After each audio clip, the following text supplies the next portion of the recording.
Bollywood king Shahrukh Khan ने कहा है कि फिल्म पठान ने किसी के जज्बात को ठेस नहीं पहुंचाई। फिल्म प्यार से बनी और लोगों ने प्यार से देखी। शाहरुख खान ने अपनी फिल्म पठान की कामयाबी पर अपने मदाहों का शुक्रिया अदा करते हुए कहा है कि हमने इस फिल्म को मुकम्मल करने के लिए गुज़िश्ता 4 सालों में मेहनत की है।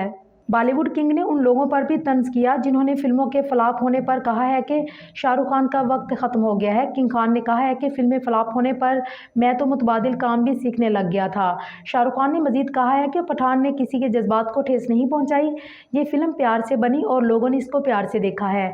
ये मेरी खुशकिस्मती है कि मुझे मेरे मदाह बेहद प्यार करते हैं। दूसरी जानिब भारतीय अदाकारा दीपिका पादुकोण बॉलीवुड किंग शाहरुख खान के साथ काम के सवाल पर प्रेस कॉन्फ्रेंस में आपदीदा हो गई।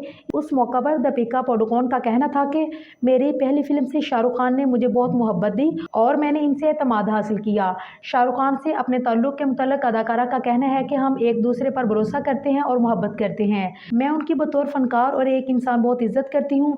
दीपिका पादुकोण का मजीद कहना था कि हमारी दोस्ती की केमिस्ट्री बहुत गहरी है। अगर शाहरुख ना होते तो मैं यहाँ ना होती। वाज़ेह है कि शाहरुख खान, दीपिका पादुकोण और जान अब्राहम की ब्लॉकबस्टर फिल्म पठान ने रिलीज के 5वें दिन दुनिया भर से 500 करोड़ से ज्यादा कमाकर दीगर फिल्मों का रिकॉर्ड तोड़ दिया।